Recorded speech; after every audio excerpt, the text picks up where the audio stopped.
All right, welcome back to another episode of the Dr. Greg Show. On today's episode, we're going to continue our conversation of walking through the sex hormones. So, this is one of my favorite hormones, and I will tell you that this is easily the most impacted hormone inside of perimenopause, and that is progesterone. So, here's the scoop. Is this you? Tired but wired, exhausted, and now it's time for bed, and you're laying there and you're like, can't fall asleep. Maybe it's time for your menstrual cycle. You're a week or so leading up to your menstrual cycle, and holy Toledo, Jekyll and Hyde. Why do I have such a short temper? Why am I emotional? Why am I snippy with those that I love? What's going on? Maybe your cycle length is getting shorter. Maybe you used to be that 28 to 32 days, and now you're 23, 24, 25 days going, wow, what's going on with this?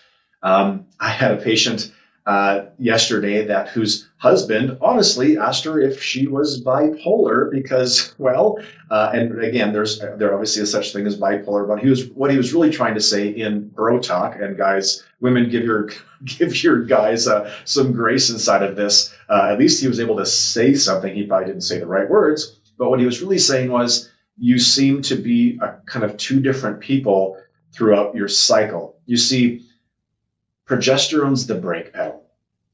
Progesterone is designed to take you and go, I'm good. I'm good. I'm settled. I can look around and I can say I'm in a good place, and I can rest and I can digest.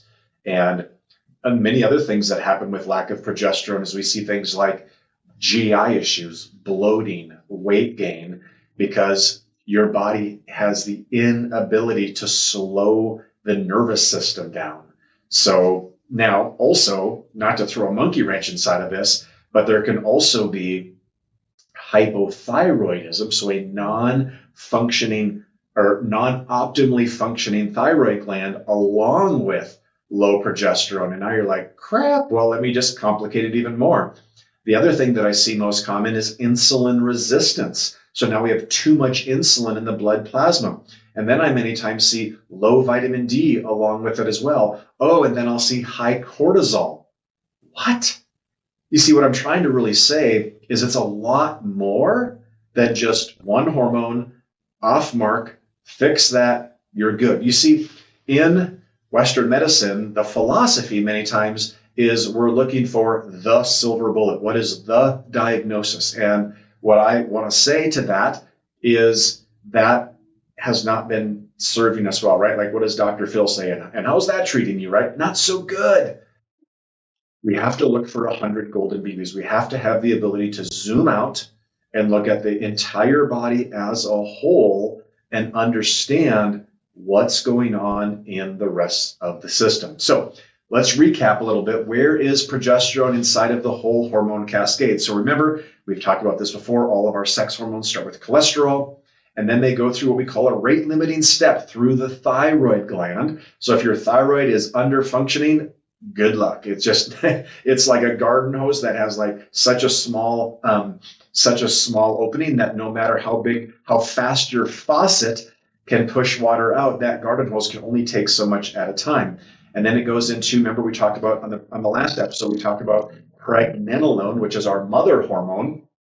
And then pregnenolone has the ability and is designed to go over to our progesterones. And again, progesterone is our soothing hormone. It's dominant in the second half of our cycle.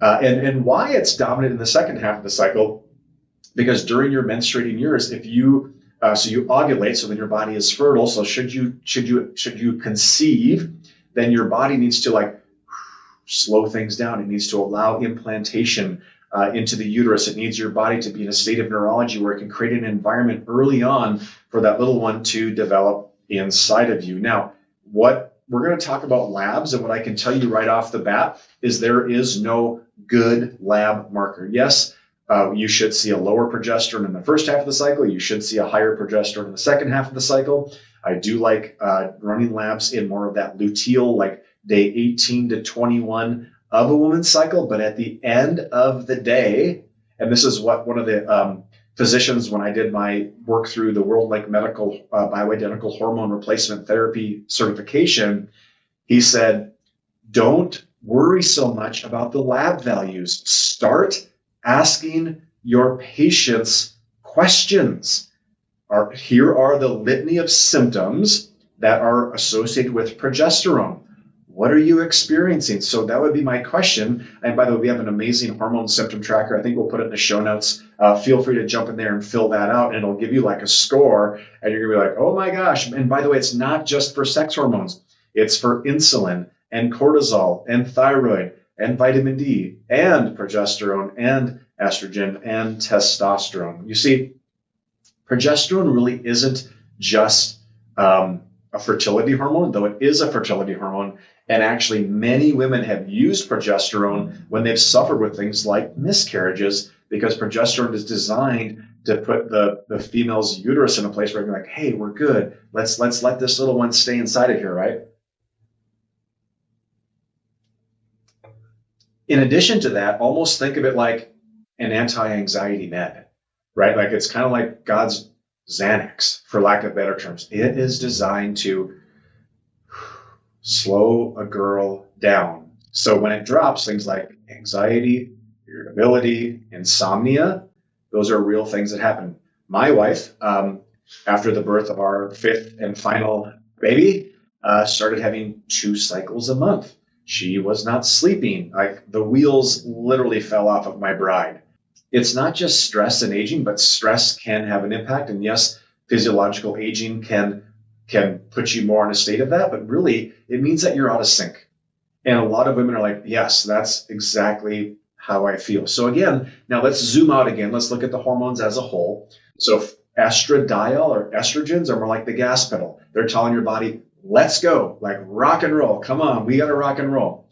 And then progesterone is the brake pedal. So what it can feel like in perimenopause is that you're all gas and no brake.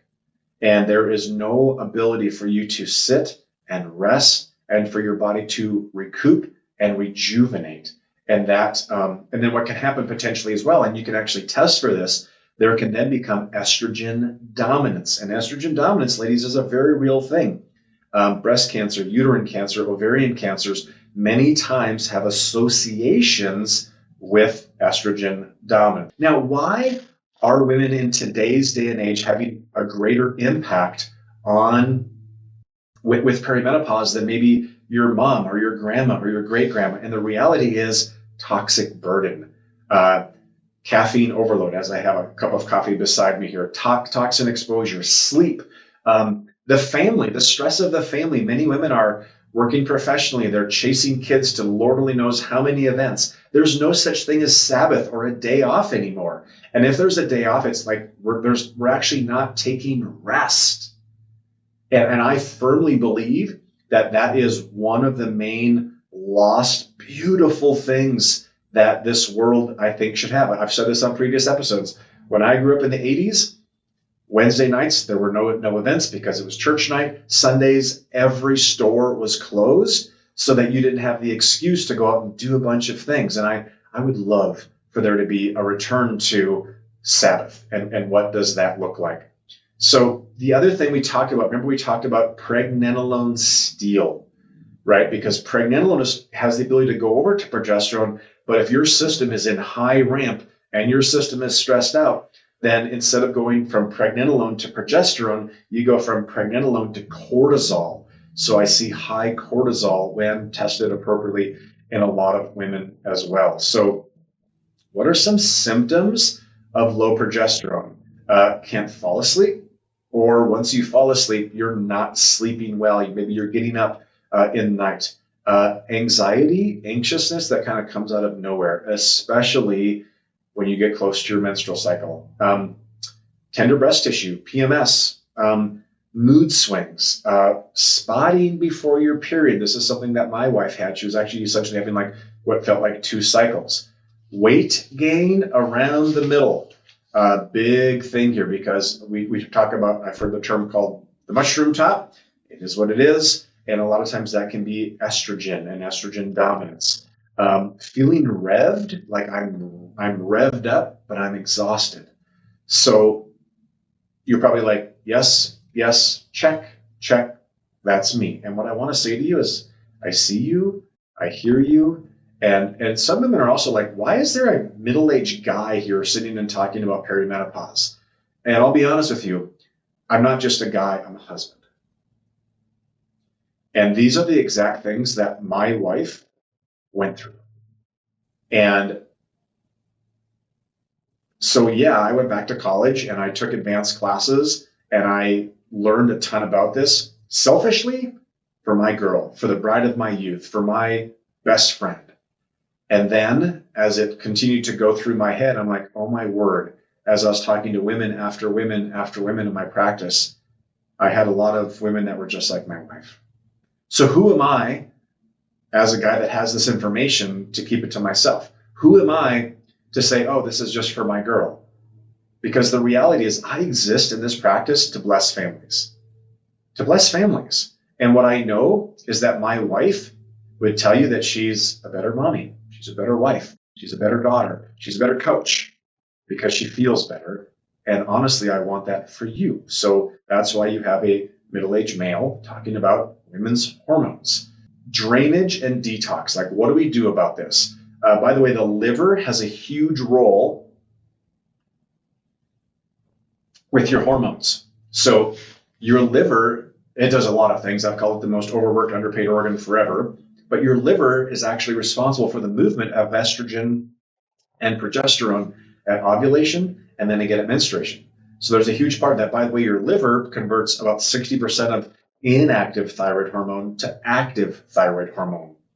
So that is a big part of it as well. So drainage, how are things getting out? You'll hear me talk a lot about the drainage funnel. So think of it like you've got this funnel: gut, liver, kidneys, lymphatic system, your brain's lymphatic system called the glymphatic system, your menstrual cycle, your sweat glands, and your respiratory system. By the way, neat reference from the book Breath by James Nestor. He said somewhere, I don't remember the exact number, but something like 7.4 out of every 10 pounds of weight loss is a gaseous respiratory exchange. So drainage is important. And I'm a fan of detox or detoxification, but what I will say is most people like, well, what are you toxic in and how do you know it actually worked? Supporting your adrenal health. Remember, we talked this on previous episodes, hypothalamic pituitary adrenal axis. How is the tone of your nervous system? Are you in a ventral parasympathetic rest, digest, heal space? Or are you over here in a sympathetic tone where the water's up to here on you and you're just trying to get through today? Dietary wise, healthy protein, healthy fats. Most women are not consuming enough healthy protein and healthy fats. 1 gram of protein per pound of body weight, ladies. And by the way, if you're way off mark, don't just jump to the top of that. It's one of those things that slowly bring yourself up inside of that. Supportive nutrients. I'm a big fan of magnesium. Magnesium, by the way, magnesium is very poorly measured on labs, whether it's red cell or plasma. It is a very beautiful little product. I like different forms of magnesium, whether it's glycinate or threonate, but there's really good ways to get magnesium inside the system. B vitamins. We know that B vitamins play a role in cellular function, like things like B12, B9, B6, things like that. Vitamin C. There's volumes of books written on vitamin C, so make sure you're consuming a really good quality liposomal vitamin C, and then things like zinc. There's minerals that are needed for our body. The other thing I'm going to talk about, and I may not be very popular with this, is alcohol is hell on your hormones. Alcohol crushes sleep. Alcohol diverts so many factors inside of your body. All in all, your labs might look normal, but you more than likely feel nothing like normal. You may be concerned about how you're responding to the people you love. And that a lot of women, that they take that pretty hard because they're like, that's not the mommy I want to be. That's not the spouse I want to be. That's not the coworker that I want to be. A lot of women are given drugs. A lot of antipsychotropic medications are given during this time of life. And now there is a time and place for those. I'm not trying to bash antipsychotropic medication. However, we've had lots of women that when their progesterone, for example, gets optimized, they're like, I feel so much more chill. And then they talk to their prescribing clinician, and a lot of times they get off of their anti-anxiety medications, which I think is absolutely awesome because they don't want to be on those things, right? So many different tools along the way. I'm not trying to make this episode sound like it's a simple, like, oh, go take some progesterone and you're great. What I hope that you hear in this episode is there's a lot of factors, there's a lot of players, your symptoms are real, and you got to start somewhere. Where to start? So go into the show notes. We have different components. We have a hormone symptom tracker. We have different ways if you want to work with us. There's different options and opportunities to do that. And again, I'm just a husband that loves his bride deeply, wants the best for her, and wants the best for you, because I want your kids to experience what my kids to get to experience. I want your spouse to experience what I get to experience with a wife that is, she's not perfect. She's not 100% great, yet she feels like she's empowered and in control. So again, it's an honor to spend some time with you today. If you have questions for us, there's ways to connect with us in the show notes. So if you want to send us a message or an email or any questions that you might have for me, I'd be honored to answer those on an upcoming episode. So there you have it for our latest episode on the Dr. Greg Show. Stay tuned for more.